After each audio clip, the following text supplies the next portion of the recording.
La Fundación Bancaja presenta la exposición Fernando Botero, Melancolía y Sensualidad, la primera retrospectiva que se hace del artista colombiano en Valencia. Son 45 obras, entre las que hay pinturas, dibujos, acuarelas y esculturas, todas para hacer un recorrido por el universo Botero desde los años 60 hasta 2022. Y así lo cuenta EFE, la comisaria de la exposición, Marisa Oropesa.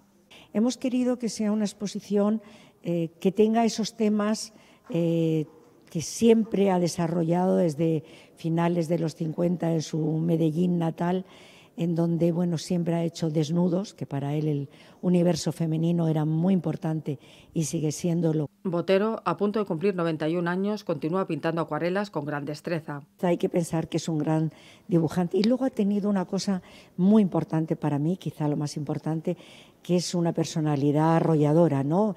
Como dijo el crítico americano, inventó el boterismo, ¿no? Que tú llegas a una casa o a un museo, enseguida dices, esto es un Botero. El volumen y el color han acompañado a Fernando Botero durante toda su vida. Las criaturas de Botero son figuras monumentales, que ocupan todo el lienzo y responden a su gusto por lo gigantesco y desproporcionado, pero todo tratado de forma armónica. La exposición podrá visitarse hasta el próximo 3 de septiembre en la Fundación Bancaja de Valencia.